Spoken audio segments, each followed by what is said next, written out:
မာလိကမိဖုရားကဗုဒ္ဓမြတ်စွာထံချဉ်ကပ်ပြီးတော့မေခွန်းနေမေးတယ်ရှင်ဖုရားတဲ့အမျိုးသမီးလောကကိုတပည့်တော်ကြည့်တယ်တဲ့ကြည့်လိုက်တဲ့အခါမှာ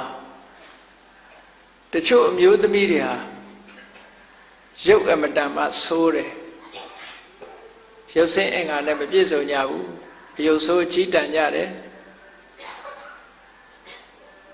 အယုတ်ဆိုးကြီးတန်ရုံမကဘူးတဲ့ပစ္စည်းဥစ္စာလည်းမပြည့်စုံကြဘူးဆင်းရဲကြတယ်မွဲတေကြတယ်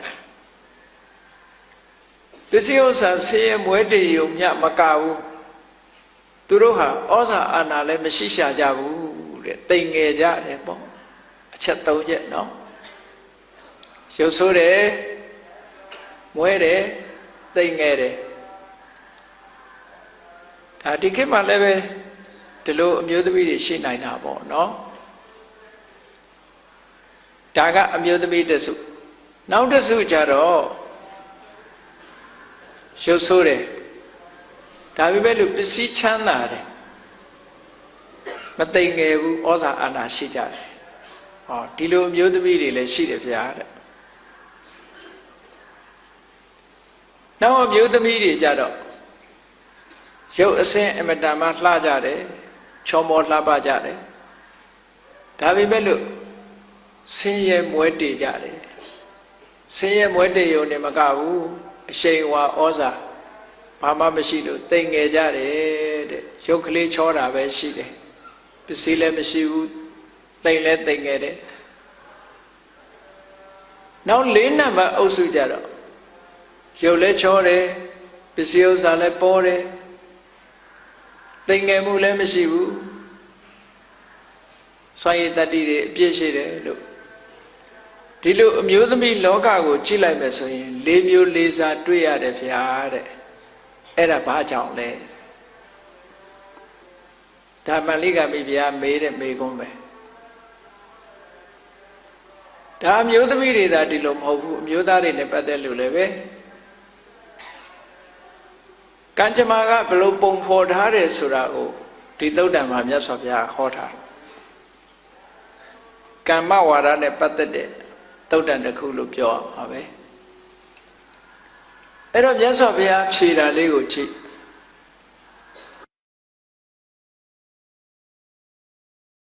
အယုတ်ဆိုးကြီးတန်တယ်ဆိုတာဘာဖြစ်လို့အယုတ်ဆိုးကြီးတန်တယ်လို့ဆိုရင်သူကအတိတ်ဘဝတွေတုန်းကတဲ့စိတ်တူတယ်ဒေါသကြီးတယ်ထစ်ခနဲ့ဆိုလို့ရှိရင်ဟုတ်လားစိတ်ဆိုးတယ်စိတ်ဆိုးပြီးအတော်နဲ့မပြေနိုင်ဘူးတဲ့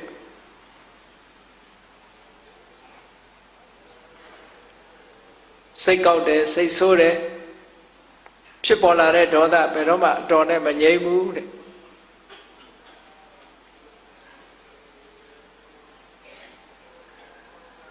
အဲ့ဒါဟာအယုတ်ဆိုးအကြည့်တန်ခြင်းရဲ့အကြောင်းပဲလို့သက်သာပြဒီလိုဖြေတာအေးဒေါသဆိုတဲ့သဘာဝတရားဟာအလုံးပရိသတ်တွေမိမိတို့တဏ္ဍာမှာဒေါသဆိုတာဖြစ်ဖူးတာပဲဒေါသဆိုတဲ့တရားကိုအဘိဓမ္မာရှုတော်ကပြောမယ်ဆိုလို့ရှိရင်ဒုတ္တိတိဒေါသောပင်ကိုငြိမ်းအေးကြည်လင်းနေတဲ့စိတ်ကလေးဟာပျက်စီးသွားတာဒါမှန်တယ်စိတ်ပဆိုးခင်ကအနေထားတစ်ခုနဲ့စိတ်ဆိုးနေတဲ့အနေထားတစ်ခုကိုနှိုင်းယှဉ်ပြီးတော့ကြည့်စိတ်ကျေနပ်နေတဲ့အချိန်မှာလူဟာအတ္တမနတ္တစိတ်တတလို့ဆိုတဲ့အတိုင်းကိုယ်စိတ်လေးဟာကြည်နူးနေတာအရာရာမှာအလိုကျဒေါသဖြစ်လာပြီဆိုလို့ရှိရင်အရာရာအလိုမကျဖြစ်လာအဲ့ဒီအနေထားလေးတစ်ခုဘသူကဖြည့်ဆည်းလိုက်တာတော့ဆိုရင်ဒေါသဖြည့်ဆည်းလိုက်တာပဲကြည်လင်အေးမြတ်နေတဲ့ပျော်ရွှင်နေတဲ့စိတ်ရဲ့အခြေအနေလေးတစ်ခုဒေါသကဖြည့်ဆည်းတယ်ဒါကြောင့်မို့ဒေါသဆိုတဲ့အဓိပ္ပာယ်ကဖြည့်ဆည်းခြင်းလို့အဓိပ္ပာယ်ရတယ်ဘသူကိုဖြည့်ဆည်းတာတော့ဆိုရင်ကြည်လင်အေးမြတ်နေတဲ့နှစ်သက်ကျေနပ်နေတဲ့စိတ်သဘောထားလေးကိုဖြည့်ဆည်းပြလိုက်တာတဲ့ဒေါသကိုဘာနဲ့ဥပမာပေးတော့ဆိုရင်တောမီးနဲ့တူတယ် တောမိဆိုတာလောင်လိုက်လို့ရှိရင်ဘာဖြစ်သွားတော့ဆိုရင်အမတန်မှစိမ့်ဆိုလှပနေတဲ့တောအုပ်ကြီးဟာအယုတ်ဆိုးအချိတန်သွားတယ်တစ်ပင်တွေကမဲမဲ66ဖြစ်ကုန်တယ်နော်စိမ့်ဆိုလှပနေတဲ့တစ်ပင်တွေဟာအကုန်လုံးမဲမဲ66ပြီးသွေးခဲတွေဖြစ်ကုန်ဒါအယုတ်ဆိုးအချိတန်သွားတာအေးအဲ့ဒါလိုပဲတောမိနဲ့အလားတရံတူတဲ့ဒေါသမိမိတို့ရင်ထဲနှလုံးထဲမှာဖြစ်ပြီဆိုလို့ရှိရင်ဒေါသဖြစ်နေတဲ့အချိန်ကိုယ့်အကိုမှန်နဲ့ကြည့်ကြည့်ပေါ့လန့်သွားကောင်းလန့်သွားလိမ့်မယ်နော်စိတ်ဆိုးပြီဆိုရင်မှန်လေးတစ်ချက်သာထောင်ထားမှန်လေးတစ်ချက်ထောင်ပြီးတော့စိတ်တအားဆိုးနေတဲ့အချိန်မှာမှန်ကြည့်ပြအောင်ကြည့်လိုက်အဲ့ဒီအချိန်မှာဆိုကိုယ့်ကိုလန့်ကောင်းလန့်လိုက်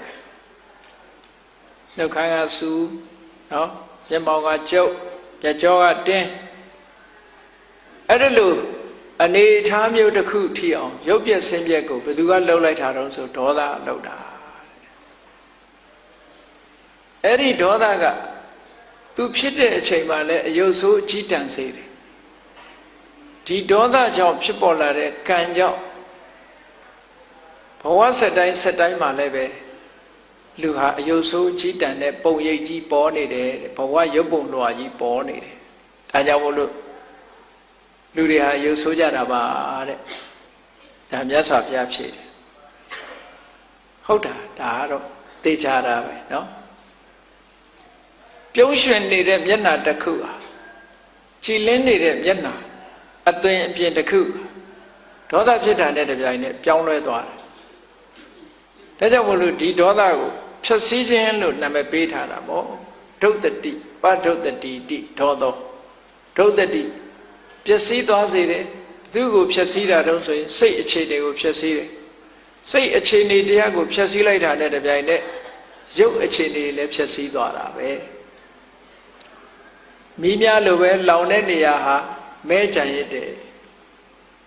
မဲကြံရစ်တယ်အယုတ်ဆိုးအကြီးတန်းပြီးကြံရစ်တယ်ဒေါသဟာလည်းပဲအယုတ်ဆိုးအကြီးတန်းပြီးတော့ကြံရစ်စေတယ်ဒါကြောင့်မို့ဒေါသကိုမီးနဲ့အလားတရံတူးတယ်နောက်တစ်ခုကဒေါသဟာမွေဟောက်နဲ့အလားတရံတူတယ်လို့ဆိုလို့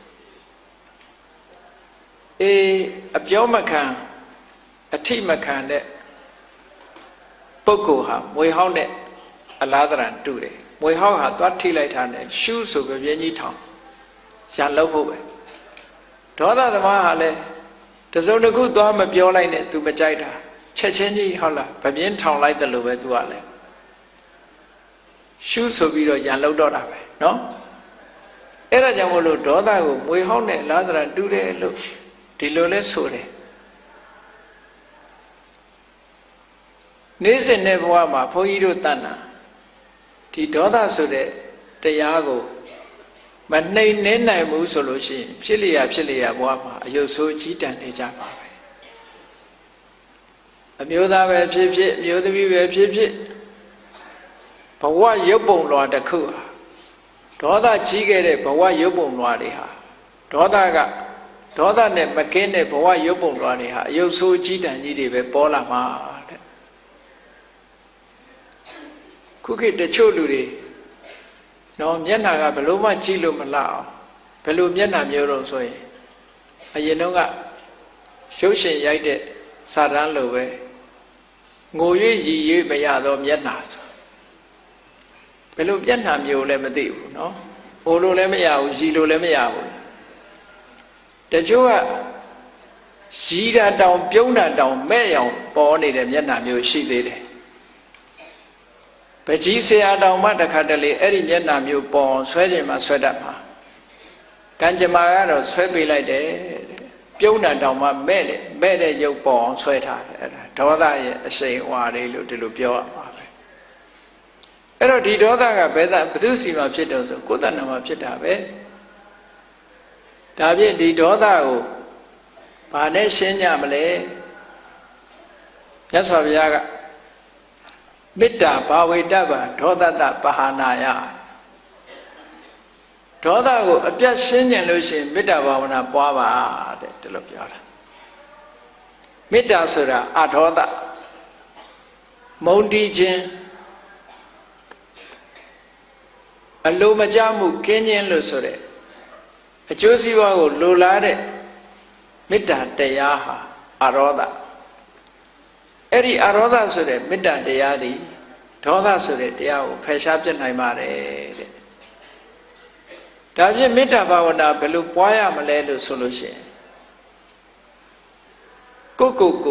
အရင်အာယုံစိုက်ကြည့်လိုက်လူတိုင်းဟာကို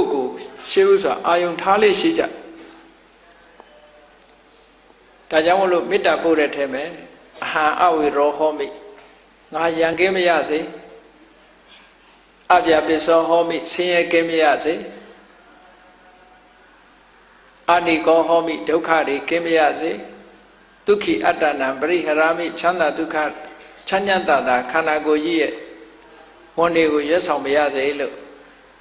ကိုရှေးဥစွာအာယုံပြုတ်ပြီးတော့ကြည့်လိုက်ပြီးတဲ့အခါအေးငါရန်ကင်းခြင်းနဲ့ကြောင်းကြခင်းခြင်းနဲ့ဆင်းရဲခင်းခြင်းနဲ့ချမ်းသာတာဖြစ်ခြင်းနဲ့ဆိုတာလိုပဲငါပတ်ဝန်းကျင်မှာရှိတဲ့ပုဂ္ဂိုလ်တွေအားလုံးဟာလည်းပဲဒီလိုပဲဆန္ဒရှိကြမှာပဲလို့မေတ္တာအခြေပြိုးနိုင်အောင်အဲ့လိုစိတ်ကအာယုံပြုတ်လိုက်တဲ့အခါကိုယ်စိတ်လေးကနူးညံ့လာတဲ့အတွက်ကြောင့်အများကျိုးလိုလားတဲ့စိတ်ကလေးပေါ်လာတဲ့အခါမှာအလုံးသတ္တဝါတွေကအစဉ်ပြေကြပါစေချမ်းသာကြပါစေကျမ်းမာကြပါစေဆိုတဲ့ကိုနှစ်သက်တဲ့အသုံးကလေးနဲ့ကိုနှစ်သက်တဲ့အတွေးကလေးနဲ့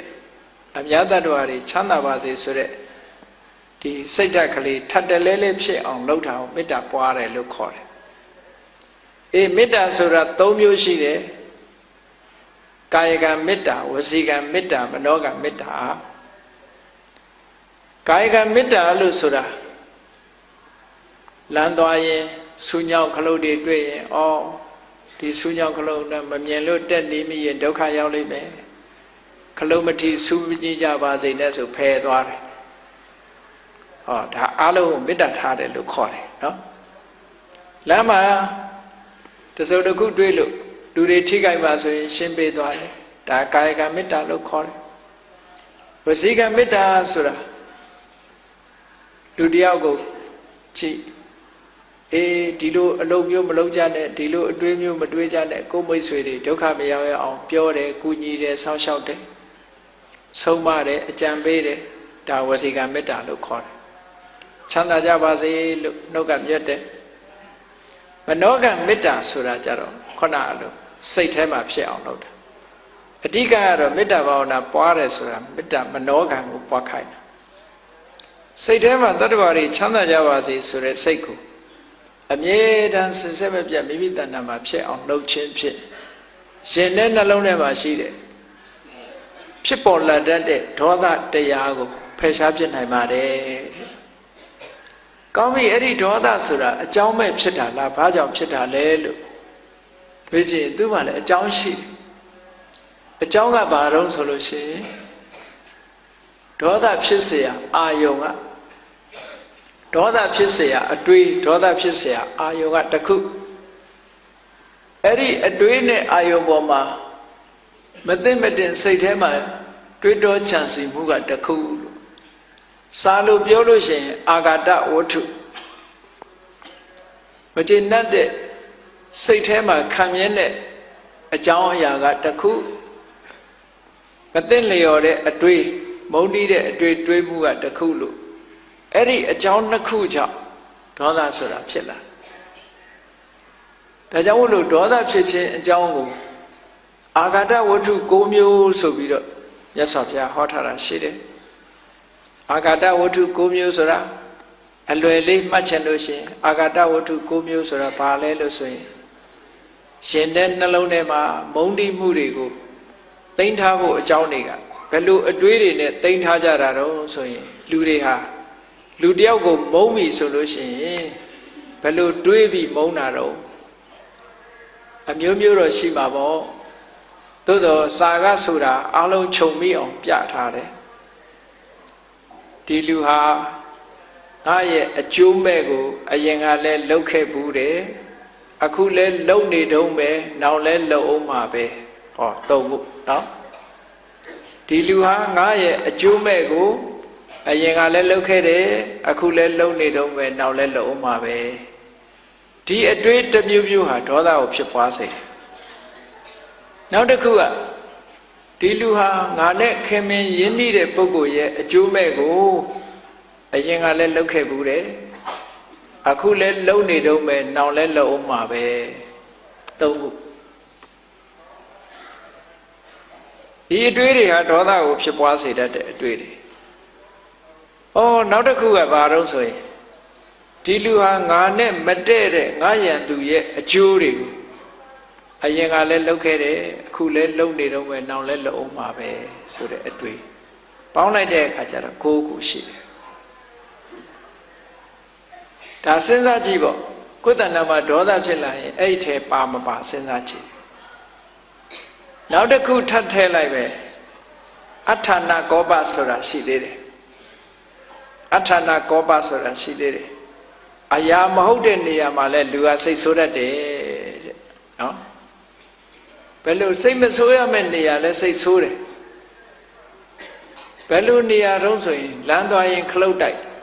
ခြေတော့နာသွားတဲ့အခါကျတော့အဲ့ဒီခလုတ်ကြီးတိုက်ရကောင်းလားဆိုပြီးခလုတ်ကိုအဲ့ဒါဒုံးနဲ့ရိုက်တယ်နော်နေပူလို့ဆိုပြီးတော့စိတ်ဆိုးပြီးတော့နေကိုကြိတ်သေးတယ်ဒီလိုကလည်းရှိသေးတယ်နော်ဘုန်းကြီးတို့ငယ်ငယ်တော့ကြားဘူးတယ်တခါကြီးတယောက်မန္တဆင်တယ်မန္တဆင်တော့လေရတိုက်လေတိုက်လိုက်မန္တဆင်လေးကမချီရခင်ပြုတ်ထွက်သွားလိုက်ကြာတော့စိတ်ဆိုးတော့အနာရရှိတဲ့ဓမ္မနဲ့လေကိုထရန်အဋ္ဌာဏကောပလို့ခေါ်တယ်လေနဲ့လည်းရာဖြစ်တာပဲလူကတခါကြီးတယောက်ကတော့မြေကျောင်းမှာနေတာကိုပညာကိုဆန်တက်တဲ့အခါကျတော့လေတိုက်လို့ရှိရင်ရွက်ကလေးထောင်ဆန်တက်သက်တာတယ်အသာလေးပက်တဲ့လေးနဲ့နောက်ကနေပြီးတော့ချိတ်ပြီးအသာလေးလိုက်သွားလူကသက်တာအဲ့လိုမဟုတ်ဘူးမြေရည်စည်းကလည်းတန်တယ်လေကလည်းမတိုက်ဘူးဆိုတဲ့အခါကျတော့ဘာလို့ရတော့ကုန်းပေါ်တက်ကျိုးနဲ့လှေဥကိုချီပြီးတော့လှေကြီးကိုဆွဲသွားလော်တက်လို့မရဘူးကျိုးနဲ့ဆွဲပြီးတော့ကဘာတစ်လျှောက်လုံးကုန်းယုံပြီးတော့အဲ့ဒါသွားအဲ့ဒီလိုနီးနဲ့ဆန်းလာတာရွာနာရောက်ပြီဆိုတော့လေကဖြူဖြူနဲ့တိုက်လာတဲ့အခါကျတော့စိတ်တူလာတယ်ပေါ့ငါတလန်းလုံးဒီလေကိုမျောလာတာမတိုက်ဘူးခုမှတိုက်ရကောင်းလားလို့ဆိုပြီးတော့ရွက်ထောင်ပြီးတော့ရွာကျော်ဆန်တက်သွားတယ်ခုမှတိုက်တာကဲတိုက်ဆန်းဟာဆိုပြီးတော့ရွာကျော်ရွက်တိုက်ဆိုတာအဲ့ဒါပြောတာပဲစိတ်တူပုံနေပြောပါတယ်လူတွေကအဲ့ဒါလိုပဲအမျိုးမျိုးစိတ်တူတတ်တယ်အဲ့ဒါမျိုးကြတော့အဋ္ဌာဏကောပလို့ခေါ်တယ်အကြောင်းမဲ့စိတ်တူတာဒေါသဆိုတာအမျိုးမျိုးပဲနော်ဘယ်ဒေါသပဲဖြစ်ဖြစ်ရင်နဲ့နှလုံးထဲဖြစ်လာလို့ရှင်အမုန်းတရားနဲ့တဘာဝကိုဖျက်ဆီးထက်တဲ့ဒေါသမျိုးဖြစ်သည့်အတွက်ကြောင့်အယုတ်ဆိုးအကြည့်တန့်စေတတ်တာကြီးပဲအကုန်အဲ့ဒီဒေါသတရားတွေကိုမေတ္တာနဲ့ဖယ်ရှားပြနိုင်မှမေတ္တာမထားနိုင်ဘူးဆိုလို့ရှိရင်အရာရာကိုအဲ့ဒါသိခံခွင့်လွှတ်ခြင်းမရှိဘူးဆိုလို့ရှိရင်ဒေါသတရားမိမိတို့တဏ္ဍာမှာဖြစ်လာမှာပဲဖြစ်လာလို့ရှိရင်ဒုဒေါသကဖန်တီးလိုက်တဲ့ဘဝရုပ်ပုံလွှာသည်အယုတ်ဆိုးအကြည့်တန်တာတွေဖြစ်လာတယ်မြတ်စွာဘုရားကမာလိကမိဘုရားကြီးရဲ့မေကွန်မာလိကမိဘုရားကြီးကဘာကြောင့်အယုတ်ဆိုးတယ်ဆိုတာသူ့ဘဝသူ့အကြောင်းကိုသူသိကျင်လို့မေးတာမေးတော့သူသဘောပေါက်သွားတယ်ဒါဖြင့်ဘဝရောက်လာတဲ့အခါမှာဆင်းရဲမွဲတေတာတို့ဟုတ်လားအယုတ်ဆိုးအကြည့်တန်တယ်အယုတ်ဆိုးကြည့်တန်တာပြောပြီးတဲ့အခါဘာပြောမလို့ဆိုရင်လှတာပတာကြတော့ရောအကြောင်းမဲ့လားသူကသူလှလာတာလားလို့ဆိုမဟုတ်ဘူးလှတာကဘာကြောင့်လှတော့ဆိုလို့ရှိရင်စိတ်မဆိုးတတ်တဲ့ပုဂ္ဂိုလ်လှတယ်တဲ့စိတ်မဆိုးတတ်ဘူးဒေါသဖြစ်เสียတွေ့ပြီမဲ့လို့သူကသိခံခြင်းခွင့်လွှတ်ခြင်းအပြုံးမပြတ်နေထိုင်ခြင်းတစ်ဖက်သားကအဲ့ဒါလို့အပြုံးမပြတ်နေပို့ပြီးတော့စိတ်ကတိုးလာတတ်သေးတယ်နော် သူ့ကိုမထီမဲ့မြင်လုပ်တယ်လို့ထင်ကောင်းထင်သေးတယ်အဲ့ဒါမျိုးဒါကတော့ဘယ်လိုထင်ပေါ့ဒေါသမဖြစ်အောင်ထိန်းနိုင်ရင်တော့အကောင်းဆုံးပဲအဲ့ဒါလို့သီးခံခြင်းအပြုံးမပြည့်ဒေါသမထွက်ဖဲဒီလိုဒေါသကိုချုပ်တီးဆောင်စည်းခြင်းဟာဘဝဆက်တိုင်းမှာရုပ်အစင်းလှပခြင်းရဲ့အကြောင်းတရားဖြစ်တယ်ဘယ်လိုပဲပြောစိတ်မဆိုးဥပမာဘာနဲ့တူတုံးဆိုလို့ရှိရင်မြေကြီးဟာဘယ်သူကပဲတူးဆွမြေကြီးကတုံ့ပြန်မှုမလုပ်ဘူးတဲ့ပထဝီသမစိတ်လို့ဆိုတာမြေကြီးနဲ့အလားတရံတူတဲ့စိတ်တုံ့လှုပ်ခြင်းမရှိဘူးထို့တူပဲရေဟာလည်းပဲဘယ်သူကပဲရေကိုမီးဘူးတိုက်မီးရှို့ရေဟာလည်းပဲတုံ့ပြန်ခြင်းမရှိဘူးလေဟာလည်းထို့တူပဲတုံ့ပြန်ခြင်းမရှိဘူးမီးဟာလည်းထို့တူပဲတုံ့ပြန်ခြင်းမရှိဘူးတဲ့ဒါကြောင့်မို့လို့ဘုန်းကြီးတို့တွေရဲ့စိတ်ဟာမြေကြီးပမာတုံ့ပြန်မှုမရှိအောင်လေ့ကျင့်ယူရမယ်လို့ဒီလိုပြောတာเนาะဘယ်လိုပဲကိုယ့်ကိုလာပြီးတော့ပြောစိတ်မဆိုးအောင်ကျင့်ရမယ်စိတ်မဆိုးအောင်နေရမယ်ဒါဖြင့်စိတ်မဆိုးအောင်နေဖို့အတွက်အတွေးတစ်ခုတော့ရှိရလိမ့်အတွေးမရှိဘဲနဲ့စိတ်မဆိုးအောင်နေလို့မဖြစ်နိုင်ဘူးပေါ့ဘာနဲ့ခုခံမလဲမေတ္တာနဲ့ခုခံရင်ခုခံသို့မဟုတ်ခန္တီဆိုတဲ့တရားနဲ့ခုခံရင်ခုခံခန္တီဆိုတာကိုဘုန်းကြီးတို့တွေတလွဲနားလည်နေကြတာရှိသေးတယ်နော်ပြန်မပြောဘူးငုံခမ်းနေတဲ့ကိုခန္တီလို့ဒီလိုထင်တယ်မဟုတ်ဘူးခန္တီရဲ့သဘောကပင်ကိုယ်စိတ်အခြေအနေမပြတ်အောင်ထိန်းထားနိုင်တာကိုခန္တီလို့ခေါ်တယ်ပင်ကိုယ်စိတ်အခြေအနေဆိုတာလူတယောက်ကကိုယ့်ကိုမစော်ကားခင်တုန်းကကြည်လင်ပြီးတော့ငြိမ်းချမ်းနေတဲ့စိတ်ကလေးလားစော်ကားတဲ့အချိန်မှာအဲ့ဒီစိတ်ကလေးမပြောက်အောင်ထိန်းတာကိုခန္တီလို့ပြောတာအခုခန္တီဆိုတာကပြန်မပြောတာသာရှိတယ်ရင်ထဲမှာဘလောင်ဆူနေတယ်အဲ့ဒီရင်ထဲကဘလောင်ဆူနေတယ်မကြေမနက်ဟုတ်လားပြန်မပြောရဲလို့သို့မဟုတ်ပြန်မပြောခြင်းလို့ချိတ်မိတ်ပြီးတော့ရင်ထဲနော်နေပူလို့ဆိုပြီးတော့စိတ်ဆိုးပြီးတော့နေကိုကြိတ်သေးတယ်ဒီလိုကလည်းရှိသေးတယ်နော်ဘုန်းကြီးတို့ငယ်ငယ်တော့ကြားဘူးတယ်တခါကြီးတယောက်မန္တဆင်တယ်မန္တဆင်တော့လေရတိုက်လိုက်မန္တဆင်လေးကမချီရခင်ပြုတ်ထွက်သွားလိုက်ကြာတော့စိတ်ဆိုးတော့အနာရရှိတဲ့ဓမ္မနဲ့လေကိုထရန်အထာဏကောပလို့ခေါ်တယ်လေနဲ့လည်းရာဖြစ်တာပဲလူက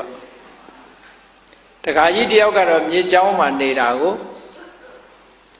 ပညာကိုဆန်တက်တဲ့အခါကျတော့လေတိုက်လို့ရှိရင်ရွက်ကလေးထောင်ဆန်တက်သက်တာတယ်အသာလေးပက်တဲ့လေးနဲ့နောက်ကနေပြီးတော့ချိတ်ပြီးအသာလေးလိုက်သွားလူကသက်တာ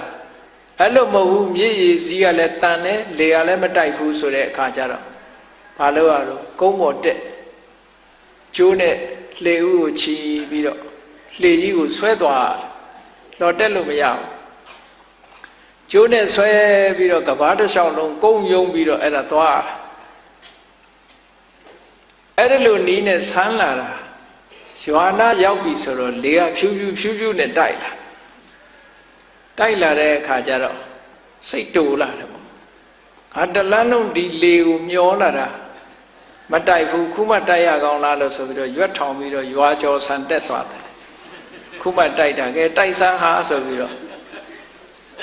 ရွာကျော်ရွက်တိုက်ဆိုတာအဲ့ဒါပြောတာပဲစိတ်တူပုံတွေပြောပါတယ်လူတွေကအဲ့ဒါလိုပဲအမျိုးမျိုးစိတ်တူတယ်အဲ့ဒါမျိုးကြတော့အထာဏကောပလို့ခေါ်တယ်အကြောင်းမဲ့စိတ်တူတာဒေါသဆိုတာအမျိုးမျိုးပဲနော်ဘယ်ဒေါသပဲဖြစ်ရင်နဲ့နှလုံးထဲဖြစ်လာလို့ရှင်အမုန်းတရားနဲ့တဘာဝကိုဖျက်ဆီးထက်တဲ့ဒေါသမျိုးဖြစ်သည့်အတွက်ကြောင့်အယုတ်ဆိုးအကြီးတန်းစေတတ်တာကြီးပဲကုန်အဲ့ဒီဒေါသတရားတွေကိုမေတ္တာနဲ့ဖယ်ရှားပြစ်နိုင်မှ မေတ္တာမထားနိုင်ဘူးဆိုလို့ရှိရင်အရာရာကိုအဲ့ဒါသီးခံခွင့်လွှတ်ခြင်းမရှိဘူးဆိုလို့ရှိရင်ဒေါသတရားမိမိတို့တဏ္ဍာမှာဖြစ်လာမှာပဲဖြစ်လာလို့ရှိရင်ဒုဒေါသကဖန်တီးလိုက်တဲ့ဘဝရုပ်ပုံလွှာသည်အယုတ်ဆိုးအကြီးတန်တာတွေဖြစ်လာတယ်။ဟောမြတ်စွာဘုရားကမန္လိကမိဘုရားကြီးရဲ့ဘေကုံမန္လိကမိဘုရားကြီးကဘာကြောင့်အယုတ်ဆိုးတယ်ဆိုတာသူ့ဘဝသူ့အကြောင်းကိုသူသိကျင်လို့မေးတာမေးတော့သူသဘောပေါက်သွားတယ်ဒါဖြင့်ဘဝရောက်လာတဲ့အခါမှာဆင်းရဲမွဲတေဆင်းရဲမွဲတေတာတို့ဟုတ်လားအယုတ်ဆိုးအကြီးတန်တယ်အယုတ်ဆိုးကြီးတန်တာပြောပြီးတဲ့အခါဘာပြောမလို့ဆိုရင်လှတာပတာကြတော့ရောအကြောင်းမဲ့လားသူကသူလှလာတာလားလို့ဆိုမဟုတ်ဘူးလှတာကဘာကြောင့်လှတော့ဆိုလို့ရှိရင်စိတ်မဆိုးတတ်တဲ့ပုဂ္ဂိုလ်လှတယ်တဲ့စိတ်မဆိုးတတ်ဘူးဒေါသဖြစ်เสียတွေ့ပြီမဲ့လို့သူကသိခံခြင်းခွင့်လွှတ်ခြင်းအပြုံးမပြတ်နေထိုင်ခြင်းတစ်ဖက်သားကအဲ့ဒါလို့အပြုံးမပြတ်နေပို့ပြီးတော့စိတ်ကတိုးလာတတ်သေးတယ်နော်သူ့ကိုမထီမဲ့မြင်လုပ်တယ်လို့ထင်ကောင်းထင်သေးတယ်အဲ့ဒါမျိုးဒါကတော့ဘလို့ထင်ပေါ့ဒေါသမဖြစ်အောင်ထိန်းနိုင်ရင်တော့အကောင်းဆုံးပဲအဲ့ဒါလို့သိခံခြင်းအပြုံးမပြတ်ဒေါသမထွက်ဖဲဒီလိုဒေါသကိုချုပ်တီးဆောင်စည်းခြင်းဟာဘဝစတိုင်းမှာရုပ်အဆက်လှပခြင်းရဲ့အကြောင်းတရားဖြစ်တယ်ဘယ်လိုပဲပြောစိတ်မဆိုးဥပမာဘာနဲ့တူတုံးဆိုလို့ရှိရင်မြေကြီးဟာဘယ်သူကပဲတူးဆွမြေကြီးကတုံ့ပြန်မှုမလုပ်ဘူးတဲ့ပထဝီသမစိတ်လို့ဆိုတာမြေကြီးနဲ့အလားတရံတူတဲ့စိတ်တုံ့လှုပ်ခြင်းမရှိဘူးထို့တူပဲရေဟာလည်းပဲဘယ်သူကပဲရေကိုမီးဘူးတိုက်မီးရှို့ရေဟာလည်းပဲတုံ့ပြန်ခြင်းမရှိဘူးလေဟာလည်းထို့တူပဲတုံ့ပြန်ခြင်းမရှိဘူးမီးဟာလည်းထို့တူပဲတုံ့ပြန်ခြင်းမရှိဘူးတဲ့ဒါကြောင့်မို့လို့ဘုန်းကြီးတို့တွေရဲ့စိတ်ဟာမြေကြီးပမာတုံ့ပြန်မှုမရှိအောင်လေ့ကျင့်ယူရမယ်လို့ဒီလိုပြောတာနော်ဘယ်လိုပဲကိုယ့်ကိုလာပြီးတော့ပြောစိတ်မဆိုးအောင်ကျင့်ရစိတ်မဆိုးအောင်နေရဒါဖြင့်စိတ်မဆိုးအောင်နေဖို့အတွက်အတွေးတစ်ခုတော့ရှိရလိမ့်မယ်အတွေးမရှိဘဲနဲ့စိတ်မဆိုးအောင်နေလို့မဖြစ်နိုင်ဘူးပေါ့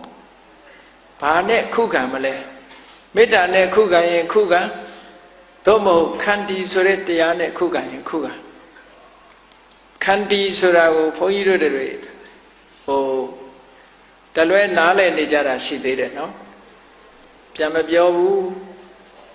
ငုံခံနေတယ်ကိုခန္တီလို့ဒီလိုထင်တယ်မဟုတ်ဘူးခန္တီရဲ့သဘောကပင်ကိုယ်စိတ်အခြေအနေမပြတ်အောင်ထိန်းထားနိုင်တာကိုခန္တီလို့ခေါ်တယ်ပင်ကိုယ်စိတ်အခြေအနေဆိုတာလူတယောက်ကကိုယ့်ကိုမစော်ကားခင်တုန်းကကြည်လင်ပြီးတော့ငြိမ်းချမ်းနေတဲ့စိတ်ကလေးလားစော်ကားတဲ့အချိန်မှာအဲ့ဒီစိတ်ကလေးမပြောက်အောင်ထိန်းတာကိုခန္တီလို့ပြောတာအခုခန္တီဆိုတာကပြန်မပြောတာသာရှိတယ်ရင်ထဲမှာဘလောင်ဆူနေတယ်အဲ့ဒီရင်ထဲကဘလောင်ဆူနေတယ်မကြေမနက်ဟောလားပြန်မပြောရဲလို့သုံးဖို့ပြန်မပြောခြင်းလို့ကြိတ်မိတ်ပြီးတော့ရင်ထဲကလှုပ်ရှားနေတာကြခန္တီမဟုတ်ဘူးတဲ့ခန္တီအစစ်မဟုတ်ဘူးအဲ့ဒါနော်အဲ့ဒါကိုလူပြောင်းတွေကအနဲ့ပြီးတော့ခန္တီစမနိုင်လို့သီးခံရခြင်း၎င်းဆိုတာအဲ့ဒီသီးခံမှုမျိုးမဆိုးလို့ဘူးနော်ခန္တီဆိုတာကိုတရားရှုဆောင်ကဒီစကလုံးအတိတ်ပဲကိုဖွင့်ဆိုတဲ့ရှုထောင့်ကကြည့်မယ်ဆိုရင်ခန္တီဆိုတာစွမ်းရည်တတ္တိတစ်မျိုးကိုခေါ်တာဘယ်လိုစွမ်းရည်တတ္တိတုံးဆိုလို့ရှိရင်ပင်ကိုယ်စိတ်အခြေအနေတစ်ခုထိန်းထားနိုင်တဲ့စွမ်းရည်တတ္တိရှိတယ်ဒီလိုပြောတာဥပမာမယ်ဆိုတော့ရေထဲမှာခဲချလိုက်လို့ရှိရင်ရေလေးကလှုပ်ရှားသွားတယ်အဲ့ဒါခန္ဓာရည်မရှိလို့ပဲမြေကြီးပေါ်ခဲချလိုက်ရင်မြေကြီးကလှုပ်သွားရဲ့လားမလှုပ်ဘူးခန္ဓာရည်ရှိလို့ပဲအဲ့ဒါလိုပဲလှုပ်ရှားမှုမရှိတဲ့အနေအထားတစ်ခုမျိုးရောက်ကျင့်ရမယ်တဲ့ဒါခန္တီမြတ်စွာဘုရားရဲ့သိက္ခာပုံသိက္ခာနည်းလေးတစ်ခုကဒါနမူနာယူစရာလေးတစ်ခုပဲ ပုံနာကြီးတယောက်ကမြတ်စွာဘုရားကိုလာပြီးတော့ဆဲတယ်ဆဲတဲ့အခါမှာမြတ်စွာဘုရားကအသာလေးပဲနားထောင်တယ်ပုံနာကြီးဆဲလို့ပြီးပြီဆိုတဲ့အခါကျတော့မြတ်စွာဘုရားကဥပမာလေးတစ်ခုပြောတယ်အေးငါတစ်ခုပြောမယ်တဲ့မင်းအိမ်လာတဲ့အခါကျတော့ဧည့်သည်တွေကိုမုံပဲသေးစာတွေနဲ့အဲ့မခံဘူးလားတဲ့အခန့်နဲ့အဲ့ဒါလို့အခန့်နဲ့မုံပဲသေးစာတွေကိုဧည့်သည်ကမစားဘူးလက်မခံယူမသွားဘူးဆိုလို့ရှိရင်ဒီပစ္စည်းကဘယ်သူဟာလဲစာဟာကျုပ်ဟာပဲပေါ့အေးအဲ့တိုင်းပဲမင်းဆဲတာတွေငါတခုမှလက်မခံဘူးဆဲတာတွေကမင်းဟာတွေပဲလို့ပြောလိုက်တယ်လက်မခံတဲ့လက်ဆောင်တဲ့လူတယောက်ဟာလူတယောက်ကကိုယ်ကိုလာစော်ကားလို့ဆဲလိုက်ပြီးကိုကဒေါသထွက်လိုက်ပြီးဆိုရင်ဒါလက်ခံလိုက်တာပဲအတိမပြုတ်လိုက်တာလေသူကအဲ့ဒါလို့ကိုအတိမမပြုတ်ပဲနေတာဟာလက်မခံတဲ့လက်ဆောင်ပဲဘယ်လိုပဲကိုဆဲရခြင်းဆိုတဲ့လက်ဆောင်တွေလာပေးကိုကလက်မခံမဲနဲ့နေရမယ်သို့သောလောကလူသားတွေကအဲ့ဒါကိုအရှုံးပေးတယ်လို့ထင်တယ်ဖျားအမှုရှိတဲ့အရိယသူတော်ကောင်းတွေကြတော့အဲ့ဒါကအနိုင်ယူတယ်လို့ပြောတာနော်ကိုယ်တဏ္ဍာမှာဒေါသမဖြစ်အောင်မထိန်နိုင်တဲ့အခါအဲ့ဒီပုဂ္ဂိုလ်ဟာအနိုင်ရတယ်လို့ပြောတယ်နော်အမြင်ချင်းကမတူဘူးတာမန်လူတွေကတော့ဟဲ့မခံနဲ့ဒီလောက်စော်ကားတာမခံနဲ့နင်ကြောက်လို့လားငါဝိုင်းလုံးမယ်ဆိုတဲ့လူကအားပေးတဲ့လူကအရှိသေးအရာထဲမှာဆိုရင်နော်အဲ့လိုမဟုတ်ဘူးဒီလိုကိုယ်လာဆဲရတဲ့ပုဂ္ဂိုလ်ကိုမတုံ့ပြန်မဲနေတာဟာဒါအနိုင်ယူခြင်းပဲလို့ဒီလိုပြောတာဒါဘုရားကမြတ်စွာဘုရားရဲ့အမြင်ကဒါအနိုင်ယူခြင်းဘယ်သူကိုအနိုင်ယူလိုက်တာတော့ဆိုရင်ကိုယ့်ရင်ထဲမှာဖြစ်လာတဲ့ဒေါသကိုအနိုင်ယူတာကိုယ်ရှုံးတာကကိုရှုံးမှလည်းမသိလိုက်ဘူးနိုင်မှလည်းမသိဘူးလူကဟိုတစ်ဖက်သားကိုသာကိုယ်ကြည့်တာဟိုတစ်ဖက်သားကိုပြန်ပြောလိုက်လို့ရှိရင်ဟိုလူငြိမ်သွားလို့ရှိရင်ကိုယ်နိုင်တယ်လို့ထင်တာမဟုတ်ဘူးကိုကဘသူကိုရှုံးလိုက်တုံးဆိုဒေါသကိုရှုံးလိုက်တာပဲအဲ့ဒါလို့ရှုံးတာကြတော့လူကမသိဘူးလေခုနတစ်ဖက်သားပြန်ပြောလိုက်လို့ကိုကနိုင်ရတဲ့လောက်လေးပဲကိုကနိုင်တယ်လို့ထင်တာမဟုတ်ဘူးကိုဒေါသကိုရှုံးပေးလိုက်ရဒေါသကိုရှုံးပေးလိုက်ရလို့ရှိရင်ဖြစ်ရဘဝမှာအယုတ်ဆိုးကြီးတန်မှုဆိုတဲ့ဘဝရုပ်ပုံလွှာကြီးပေါ်လာမှာမရှုံးပေဘူးလားအေးဒါကြောင့်မို့လို့ခန္တီဆိုတဲ့တရားနဲ့ဒေါသကိုနှိမ်နှင်းပြီးတော့ထားနိုင်တဲ့ပုဂ္ဂိုလ်တွေဟာဖြစ်လျာဘဝမှာချောမောလှပတဲ့ပုဂ္ဂိုလ်တွေဖြစ်တယ်လူတိုင်းဟာလူကျော်လူသားဖြစ်ချင်ကြတာအကြည့်ပဲသို့သောဒေါသကိုထိန်းလာလို့ဆိုမထိန်းဘူးတဲ့အဲ့တော့မာယုတ်ဆိုးတို့ကိုယုတ်ဆိုးတို့ပေါ်မှာပါပဲမထိန်းနိုင်သေးတဲ့မြတ်မာယုတ်ဆိုးကိုယုတ်ဆိုးတွေအများကြီးလာအောင်ပါပဲနော်ကဲကောင်းပြီတချို့ကြတော့ဘဝမှာအမတန်မှဆင်းရဲတယ်မွဲတေတယ်တချို့ကြတော့အမတန်မှချမ်းသာကြတယ်ဘာဖြစ်လို့ဒီလိုဖြစ်ရတယ်လဲမန္လိကမိဖုရားမေးတဲ့မေးခွန်းထဲမှာပါအဲ့ဒါကိုမြတ်စွာဘုရားကဘယ်လိုဖြေတော့ဆိုရင်အေးချမ်းသာတယ်ဆိုတာလည်းအကြောင်းပဲမဟုတ်ဘူးဆင်းရဲတယ်ဆိုတာလည်းအကြောင်းပဲမဟုတ်ဘူးတဲ့လွန်ခဲ့တဲ့အတိတ်ဘဝတုန်းကချမ်းသာတယ်ဆိုတဲ့ပုဂ္ဂိုလ်တွေဟာရဲရောနော်ခွက်တစ်ခုထဲမှာနှိုက်စားပဇွန်တုတ်ကတကောင်နဲ့ပါလာအလဲကောင်တဲ့စိုက်ထားအလဲကောင်တဲ့စိုက်ထားတယောက်ညာပြီးတော့စားရမှာပေါ့အဲ့တော့မညာတော့ယောက်ျားလုပ်တဲ့လူကပဇွန်တုတ်သူ့ပဲလဲအောင်သူကထမင်းနေများရက်ချလိုက်တော့ပဇွန်တုတ်ကြီးကသူ့ပဲလဲသွားသူပဲစားလိုက်တယ်ပေါ့တချို့ပါမပေးဘူးအဲ့တော့အမျိုးသမီးလှုပ်တဲ့လူကပြောသွားတယ်ပဇင်တုတ်ကြီးမောင်းပဲလဲကြတဲ့ကကွဲခဲ့ကြပြီတဲ့အဲ့ဒါလိုပဲဒီလိုကိုယ်ပဲအရာယူပြီးတော့မပေးနိုင်ဘူးဆိုလို့ရှိရင်ဒါကွဲခဲ့ကြပြီပေါ့ဟုတ်လားအဲ့ဒါကြောင့်မို့လို့ဒီလိုစားတာလေးကစပြီးတော့ဒီအများဘက်ကိုမပေးနိုင်မကမ်းနိုင်တာဟာဒါလူတွေရဲ့သဘာဝတစ်ခုလို့ဖြစ်တယ်ပေါ့ရရောမှုအားနည်းတဲ့သဘောတရားတစ်ခုပေါ့အေးရရောမှုအားပြုလာတဲ့အာသာလာတဲ့ပုဂ္ဂိုလ်တွေကြတော့မလူပဲလည်းမစားဘူးမပေးပဲလည်းမစားဘူးအမတန်မှရရောကြတယ်ဟော အဲ့ဒါလို့ရဲရောလှူဒန်းတန်းတဲ့ပုဂ္ဂိုလ်တွေကြတော့ဖြစ်လျာဘဝမှာချမ်းသာကြွယ်ဝတဲ့အမျိုးမှာလူဖြစ်ရတယ်စိစိမ်ဥစ္စာတွေကြမ်းဖန်ပြီးတော့သူစီရောက်တယ်နော်အဲ့ဒါလို့ဖြစ်တတ်တယ်ဒါနကောင်းမှုနဲ့စိစိမ်ဥစ္စာအမြဲတမ်းဆက်သွယ်ပြီးတော့နေတယ်တချို့အထင်နဲ့ကိုယ်လုံလဝိရိယနဲ့ကြိုးစားလို့ရတယ်လို့ထင်တာဟုတ်ပါတယ်ကြိုးစားလို့ရတာနဲ့ကံပေးလို့ရတာမတူဘူးတဲ့ကြိုးစားလို့ရတာကကြိုးစားလို့ရတာအတိုင်းအတာတစ်ခုပဲကံပေးလို့ရပြီဆိုရင်အတိုင်းအတာတစ်ခုတဲ့ပို့တယ်ပေါ့အဲ့တော့မလုပ်ခဲ့ရင်ကိုမခံစားရဘူးဆိုတာဟာစတိလဝတ္ထုကိုကြည့်လို့ရှိရင်အမတန်မှထင်ရှားတယ်စတိလတထေးကြီးဟာအလုံးကြားဖို့ကြလိုက်မယ်အဲ့နောက်ဖေးမှာရွှေတောင်ကြီးပေါက်နေတယ်ကိုယ်ကလည်းရွှေထွက်တဲ့နေရာတွေအများကြီးရှိတာပဲเนาะသူ့အိမ်နောက်ကအဲ့ဒါရွှေချင်းယူမယ်ဆိုရွှေတောင်ကြီးအများကြီးရတဲ့နေရာပေါ့ရွှေတွေအများကြီးပါတယ်မြေတောင်ပေါ့အေးတနေ့ကျတော့အသက်အရွယ်လေးရလာတဲ့အခါသူကဘုန်းကြီးဝတ်ချင်တယ်သင်္ကန်းဝတ်တော့မယ်သား၃ယောက်ရှိတယ်သား၃ယောက်ကိုခေါ်ပြီးတော့ကဲငါသားတို့လာစတိယိုးတက်ပြီးတော့စိန်သွားတတ်ထားတဲ့ပေါက်ပြားကြီးနဲ့အကြီးဆုံးသားဟကြီးကိုပေါက်ခိုင်းတယ်ပေါက်ခိုင်းတဲ့အခါကျကြောက်တုံးကြီးပေါက်ရတယ်လို့ပဲတဲ့ပေါက်လို့မရတခါသားလက်ကိုခေါ်ပြီးတော့အဲ့ဒီရွှေတောင်ကိုပေါက်ခိုင်းတယ်ကြောက်တုံးကြီးပေါက်ရတယ်လို့ပဲပေါက်လို့မရဘူးတဲ့သားငယ်ကလေးလက်ထဲပေါက်ပြားထဲပြီးတော့ပေါက်ခိုင်းလိုက်တဲ့အခါရွှွန်တုံးပေါက်ရတယ်လို့ပဲရွှေတုံးကြီးထွက်လာတယ်ဘာဖြစ်လို့အဲ့လိုဖြစ်တယ်လဲလို့ဆိုရင်တခုသောဘဝမှာဖယားကိုစော်ကားပြီးပြောမိလို့ကတ္တဝမြတ်စွာဘုရားရဲ့စေတီတော်နဲ့ပတ်သက်ပြီးစော်ကားပြောမိလို့ပူဇော်ကြောဖို့ရာအတွက်ရွှေအိုးကြီး၃လုံးလှုပ်တယ်ရွှေပန်းခိုင်ကြီးတွေလှုပ်တယ်လှုပ်တဲ့အခါမှာသားကြီးကိုခေါ်တယ်ကဲငါသားကြီးငါဒီရွှေပန်းခိုင်၃ခိုင်လှုပ်ရမယ်မင်းဝိုင်းလှုပ်စမ်းပါဆိုတော့ဟာအဖေစော်ကားတာအဖေပဲလှုပ်ကျုပ်နဲ့မဆိုင်ဘူးဆိုဝိုင်းမလှုပ်ဘူးသားလက်ခိုင်းတဲ့အခါကျတော့လေသားလက်ကလည်းဒါအဖေစော်ကားတာအဖေဘာဒီလှုပ်ကျွန်တော်မလှုပ်နိုင်ဘူးသားငယ်လေးခိုင်းတဲ့အခါကျတော့ဩအဖကိစ္စဆိုတာလှုပ်ရမှာပေါ့ဆိုပြီးတော့အတက်တရောသူကဝိုင်းလှုပ်ခဲ့တယ်အဲ့ဒီရွှေအိုးကြီးတွေလှုပ်ပြီးလှူခဲ့တဲ့ကုသိုလ်ကောင်းမှုကြောင့်ရွှေတော်ပေါက်တာအဲ့တော့ခုနကသားကြီးနှစ်ယောက်ကသူတို့မပါသေးတဲ့အတွက်ကြောင့်သားကြီးနဲ့သားလက်ကရွှေကိုဖဲ့လို့မရဘူးသူတို့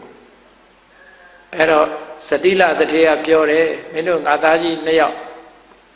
ဒီရွှေတော်ကမင်းတို့နဲ့မဆိုင်ဘူးတဲ့ငါသားငယ်လေးနဲ့ပဲဆိုင်တယ်အဲ့တော့သူပေးသမျှနဲ့ခြေလိုက်ကြပြီတော့လို့ဒီလိုပြောပါလားအဲ့ဒါကကံပေးတာနော်အေးဒါကြောင့်ဘုလို့မြတ်စွာဘုရားကဒါနကောင်းမှုဒုဋ္ဌာကိုအကြောင်းပြုပြီးတော့လူတွေကချမ်းသာဒုက္ခရကြတာတဲ့မွဲတာကလှူလို့မွဲတာမဟုတ်ဘူးတဲ့မလှူခဲ့လို့မွဲတာများတယ်အဲ့တော့မလှူခဲ့တဲ့ပုဂ္ဂိုလ်တွေကမွဲတည်ပြီးတော့လှူခဲ့တဲ့ပုဂ္ဂိုလ်တွေကချမ်းသာတာဖြစ်တယ်ပေါ့ဒါကိုဆိုလိုတယ်ပေါ့ကဲနောက်ဆုံးတိမ်ငယ်တဲ့ဩဇာအာဏာမရှိဘူးအောက်တန်းနောက်တန်းကြတယ်ဆိုတာကြတော့ဘာကြောင့်လို့ဆိုရင်သူတစ်ပါးချီးပွားတာကိုမနာလိုတဲ့စိတ်တွေဖြစ်တယ်ဘယ်တော့မှအကောင်းမပြောနိုင်ဘူးလူတယောက်ချီးပွားရင်လည်းဘာကြောင့်ညာကြောင့်နော်ပြောကြတယ်မဟုတ်လားလူတွေကတရားထဲမှာဆိုမနာလိုတဲ့စကားအလွန်များတယ်ပေါ့မနာလိုတဲ့စကားဥပမာလူတယောက်ပဲဘယ်သူကပြင်စီးပွားတွေတက်လိုက်တာတိုက်ကြီးတယ်တော့မှာပေါ့တဲမှာပေါ့ဘာလုပ်တယ်ညာလုပ်တယ်သွားတာပဲအဲ့ဒါနော်ပြောပြီဆိုလို့ရှိရင်လူတွေကချီးမွမ်းစကားပြောပြီဆိုလို့ရှိရင်နောက်ကဘာထဲတတ်တယ်ဆိုဒါပေမဲ့ဆိုတာလေးလာအဲ့ဒီဒါပေမဲ့ဆိုရင်တော့အပြစ်ပြောပြီလို့သာမှတ်ပြီတော့မချီးမွမ်းနိုင်ကြဘူးတဲ့အဲ့လိုလို့သူတစ်ပါးကြီးပွားတာသူတစ်ပါးအောင်မြင်တာတွေကိုမချီးမွမ်းနိုင်ပြီးတော့ကဲ့ရဲ့ရှုတ်ချတဲ့အိတ်တာတရားတွေကြီးပွားလာခဲ့ကြီးထွားလာခဲ့တဲ့ပုဂ္ဂိုလ်တွေကဖြစ်လျက်ဘဝမှာဩဇာအာဏာမရှိတိမ်ငယ်တဲ့ပုဂ္ဂိုလ်တွေဖြစ်တတ်တယ်ဒါကိုလုတ်ခဲ့တဲ့ကံကြမ္မာတွေကဘဝရဲ့ရုပ်ပုံတော်ကိုဖော်ထုတ်တာပဲအဲ့ဒါလို့မဟုတ်ပဲနဲ့သူလှုပ်လို့သူရတာကြီးပွားကြတာဝမ်းသာစရာပဲ jealousy ဆိုတာမဖြစ်ဘူးဝမ်းသာတယ်မုရိဒာဖြစ်တယ်အော်အကျိုးပေးကောင်းတယ်စသဖြင့်ချီးမွမ်းနိုင်တယ်ပြောဆိုနိုင်တယ်အဲ့ဒီပုဂ္ဂိုလ်မျိုးတွေကြတော့အိတ်သာခင်းတဲ့ပုဂ္ဂိုလ်တွေကြတော့ဘာဖြစ်လဲဆိုလို့ရှိရင်ဩဇာအာဏာရှိတယ်တဲ့မသိငယ်ဘူးတဲ့ဘဝတစ်ခုရလာတဲ့အခါမှာကိုလုတ်ခဲ့တဲ့ကံရဲ့ပုံရိပ်တွေကလားပေါ်တာပဲလို့ဒီလိုဆိုလို့တယ်မဏိကမိဘုရားကြီးကိုမြတ်စွာဘုရားကရှင်းပြလိုက်တယ်အေးအမျိုးသမီး၄ဦးတည်းကပထမအမျိုးသမီးကရုပ်ဆိုးကြည်တန်တယ်မွဲတယ်သိငယ်တယ်ဆိုတာဟာတဲ့သူဟာဖြစ်လေရဘဝမှာဒေါသသိကြီးခဲ့တယ်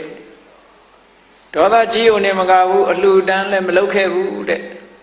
သူတစ်ပါးကောင်းစားတာကိုလည်းမနာလိုစိတ်တွေများခဲ့တယ်တဲ့ဒါကြောင့်မို့ဒီလိုဖြစ်ရတာလို့ဒီလိုခေါ်တယ်ဒုတိယအမျိုးသမီးကအယုတ်ဆိုးကြည်တန်တယ်ဒါပေမဲ့လို့သူကချမ်းသာတယ်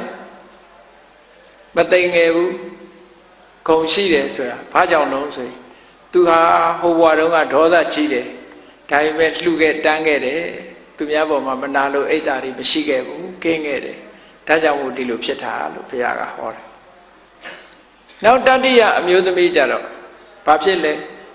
ရှင်ဘုရားတဲ့တတိယအမျိုးသမီးကရုပ်ချောတယ်ဒါပေမဲ့လို့ဆင်းရဲတယ်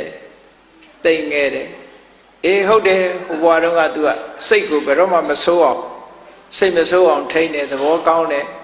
ခန္တီတရားလက်ကင်ထားတယ်ဒါကြောင့်မို့ရုပ်ချောတာသို့တော်သူကမလှူခဲ့ဘူးမတန်းခဲ့ဘူးသူတစ်ပါးလှုပ်တာကိုလည်းမနာလိုခဲ့တယ်သူတစ်ပါးအောင်မြင်ကြီးပွားတာကိုလည်းမနာလိုစိတ်နဲ့အပြစ်ပြောခဲ့တယ်ဒါကြောင့်မို့လို့သူကဆင်းရဲမွဲတေပြီးတော့ဩဇာအာဏာမရှိတာသိငယ်တာတဲ့စတုထအမျိုးသမီးကအယုတ်လဲချောတယ်ပစ္စည်းဥစ္စာလဲပေါ်တယ်ဩဇာအာဏာလဲရှိတယ်ဆိုတာကြတော့တဲ့ဖြစ်လျက်ဘဝမှာသူ့ကိုယ်သူစိတ်မဆိုးအောင်လဲနေတယ်စိတ်ဒေါသကိုထိန်းခဲ့တယ်ဒေါသထိန်းရနေမကဘူးအလှူဒန်းလုပ်တယ်ရရောတယ်သူတစ်ပါးကြီးပွားတာကိုလည်းမနာလို့မရှုစိတ်မရှိခဲ့ဘူးတဲ့ဟောစတုထအမျိုးသမီးကသူ့ရဲ့ဘဝပုံရိပ်ကြောင့်မို့လို့သူကရုပ်ချောပြီးဥစ္စာပေါ်ပြီးဩဇာအာဏာရှိတဲ့ပုဂ္ဂိုလ်ဖြစ်လာတယ်လို့ဒီလိုပြောတာအဲ့လိုမြတ်စွာဘုရားကအသေးစိတ်ဖြေကြားလိုက်တဲ့အခါကျတော့မာလိကမိဘုရားကြီးကသူ့ဘဝသူ့အကြောင်းဘယ်လိုမှတ်ချက်ချတော့ဆိုရင်တပည့်တော်အတိတ်ဘဝတုန်းကဒေါသတော်တော်ကြီးခဲ့တဲ့မိန်းမဖြစ်ခဲ့ပုံရတယ်တဲ့ဒါမှမဟုတ်တပည့်တော်အယုတ်ဆိုးနေတာတဲ့ဒါပေမဲ့လို့တပည့်တော်အလှူဒန်းတွေလုပ်ခဲ့တယ်သူတစ်ပါးပေါ်မှာမနာလိုစိတ်တွေကင်းခဲ့တယ်ဒါကြောင့်မို့လို့တပည့်တော်ဟာဘယင်းနန်းတော်မှာနော်မိဖုရားဖြစ်ပြီဆိုမှတော့ချမ်းသာရောပေါ့မိဖုရားဖြစ်လို့ချမ်းသာတွေရှိပြီးတော့နန်းတော်မှာသူ့လက်အောက်ကအမျိုးသမီးတွေအများကြီးဩဇာအာဏာရှိတယ်ပေါ့မသိငယ်ဘူးပေါ့သူကအကြီးခေါင်းဆောင်ဖြစ်ရတယ်သူကသူမှတ်ချက်ချအဲ့ဒီလိုမှတ်ချက်ချပြီးတော့ဖះကိုဗာလျှောက်တုံးဆိုရင်အရှင်ဘုရားတဲ့ဒီဘဝဒီနေ့ကစပြီးတော့တပည့်တော်နောက်စိတ်မဆိုးတော့ပါဘူးတဲ့ကတရားနာတဲ့ပုဂ္ဂိုလ်တွေလည်းပဲဒီလိုဆုံးဖြတ်ချက်ချရမှာနော်တပည့်တော်ဒီနေ့ကစပြီးတော့စိတ်မဆိုးတော့ပါဘူးဗျာတဲ့ဒါနကောင်းမှုလည်းကြိုးစားပြီးတော့ပြုပါမယ်တဲ့မနာလိုစိတ်တွေလည်းပဲတပည့်တော်ကင်းအောင်အားထုတ်ပါမယ်ဗျာဆိုအဲ့လိုလျှောက်တယ်အဲ့ဒါမာလိကမိဖုရားမေးတဲ့မေကွန်နဲ့ပတ်သက်ပြီးသူ့ဘဝသူ့အကြောင်းပဲပေါ့အဲ့ဒီသူ့ဘဝသူ့အကြောင်းဒီကိုယ့်ဘဝကိုယ့်အကြောင်းဖြစ်ကောင်းဖြစ်နေနိုင်တယ်လူတိုင်းဟာသူ့ဘဝသူ့အကြောင်းကိုသိလျက်ရင်ကိုယ့်ဘဝကိုယ့်အကြောင်းကိုလည်းမှန်းဆလို့ရတယ်ပေါ့အေးဒါကြောင့်မို့လို့မှန်းဆပြီးဘုရားမြတ်စွာဟောကြားတော်မူခဲ့တဲ့တရားဓမ္မတွေဟာအကြောင်းနဲ့အကျိုးနဲ့ဆင်ញင်တိုင်းတာပြီးတော့ကိုယ့်ဘဝကိုပြုပြင်ပြီးတော့သွားမယ်ဆိုလို့ရှိရင်ကောင်းတာတွေကိုကျင့်မကောင်းတာတွေကိုရှောင်နော်ကောင်းတာတွေကိုဆောင်ပြီးတော့သွားမယ်ဆိုလို့ရှိရင်ဘဝမှာချမ်းသာဒုက္ခတွေရပြီးတော့နောက်ဆုံးနိဗ္ဗာန်ထိအောင်ဘုန်းကြီးတို့တွေဟာရောက်ရှိကြမှာလို့ကိုယ်စီယုံကြည်ပြီးတော့ကြိုးစားအားထုတ်နိုင်ကြပါစေကုန်သတည်း